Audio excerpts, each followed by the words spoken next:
ছিল যে আমার বাবাকে এভাবে গুম করা হয়েছে, বছরের পর বছর নিজের পরিবার থেকে দূরে রাখা হয়েছে। আমাদের এমন কি দোষ ছিল যে আমাদের বাবাকে আমরা দেখতে পারিনি। আমি রিধি। 2013 সালের ডিসেম্বরের 2 তারিখ আমার বাবাকে গুম করা হয়। আজ পর্যন্ত তার কোনো খোঁজ পাওয়া যায়নি। আমরা ছোট থেকে বড় হয়ে গেছি বাবার আদর ছাড়া, বাবার হাতটা পর্যন্ত ধরতে পারিনি। তখন আমি একটু ছিলাম, তখন এখানে আসতাম। আজকে আমি এখানে দাঁড়িয়ে বক্তব্য দিচ্ছি। পরীক্ষা শেষে সবাই সবার বাবার সাথে খুঁজতে চাইছি, আমার বাবার ছবি ধরে বাবাকে খুঁজতে আসছি।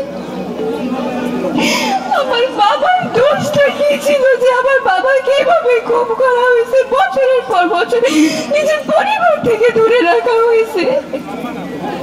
আমাদের এমন কি দোষ ছিল যে আমাদের বাবাকে আমরা দেখতে পারিনি।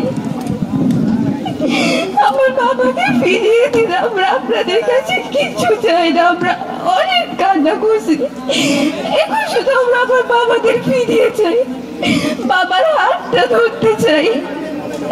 বাবা এখন দেখতে কেমন এটা আমরা কেউ এখন জানি না।